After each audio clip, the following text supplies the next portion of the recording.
استقبال ہے آپ کے اپنے یوٹیوب چینل آل اردو ایگزامس میں۔ اگر آپ چینل پر نئے ہیں تو چینل کو سبسکرائب کریں، ویڈیو کو لائک اور شیئر ضرور کریں تاکہ ہر آنے والی ویڈیو آپ تک آسانی سے پہنچتی رہے۔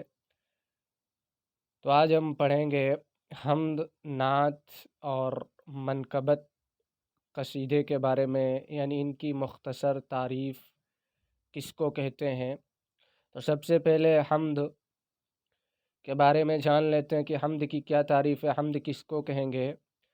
تو حمد یہ عربی زبان کا لفظ ہے جس کے معنی تعریف کے ہیں، یعنی حمد کے معنی تعریف کے آتے ہیں۔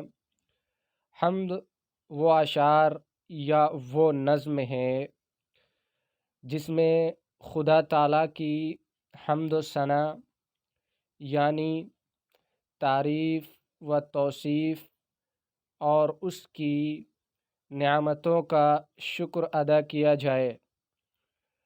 مختصر یہ کہ اللہ تعالیٰ کی تعریف میں کہی جانے والی نظم کو حمد کہتے ہیں، یعنی حمد جس میں اللہ تعالیٰ کی تعریف میں جو کہی جائے اس کو حمد کہتے ہیں۔ نعت کس کو کہیں گے؟ تو نعت یہ بھی عربی زبان کا لفظ ہے جس کے معنی وصف، خوبی اور تعریف و توصیف کے ہیں، لیکن عرف عام میں نعت رسول اللہ صلی اللہ علیہ وسلم کی ثنا اور تعریف و توصیف، شمائل و خصائل، نظمی انداز بیاں کو نعت یا نعت خوانی یا نعت گوئی کہا جاتا ہے۔ یعنی نعت میں نبی پاک علیہ الصلاۃ والسلام کی تعریف و توصیف کی جاتی ہے، اس کو نعت کہتے ہیں۔ یعنی حمد میں اللہ تعالیٰ کی تعریف کی جاتی ہے نظم کی شکل میں، اور نعت میں نبی پاک علیہ الصلاۃ والسلام کی۔ اب جانیں گے منقبت کس کو کہتے ہیں۔ تو منقبت شاعری کی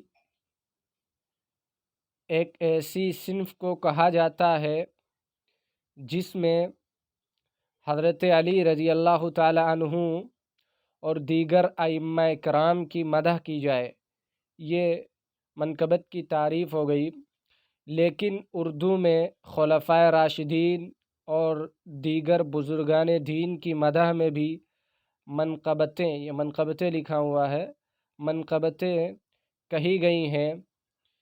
اس طرح کہا جا سکتا ہے کہ منقبت اس صنف کو کہا جاتا ہے جس میں بزرگان دین اور اصحاب رسول صلی اللہ علیہ وسلم کی مدح یعنی تعریف کی گئی ہو، یعنی جس منقبت اس کو کہیں گے جس میں بزرگان دین کی تعریف و توصیف کی گئی ہو، اور حمد میں اللہ تعالیٰ کی تعریف و توصیف کی گئی ہو، نعت میں نبی پاک علیہ الصلاۃ والسلام کی، اور منقبت میں بزرگان دین کی تعریف کی گئی ہو۔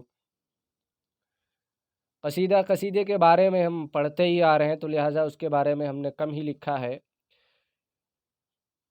تو لفظ قصیدہ یہ عربی زبان کا لفظ ہے، یہ بھی عربی زبان کا لفظ ہے۔ اب قصیدہ کس کو کہتے ہیں؟ قصیدے کی تعریف، قصیدہ اس نظم کو کہتے ہیں جس میں کسی کی مدح یعنی تعریف، مدح کے معنی تعریف کے آتے ہیں، یعنی تعریف کی جائے یا کسی کی ہجو یعنی برائی بیان کی جائے، ہجو کہتے ہیں برائی کو۔ قصیدہ یہ حیت کے اعتبار سے، یہ حیت لکھا ہوا ہے یہاں پہ، یہ ٹائپنگ میں مسٹیک ہو جاتا ہے پتہ نہیں کیوں۔ قصیدہ حیت کے اعتبار سے غزل سے ملتا ہے۔ یہ سوال پوچھ لیتے ہیں قصیدہ حیت کے اعتبار سے کس سے ملتا ہے؟ تو قصیدہ حیت کے اعتبار سے غزل سے ملتا ہے۔ تو آج کے لیے اتنا ہی، پھر ملتے ہیں اگلی ویڈیو میں، تب تک کے لیے اللہ حافظ۔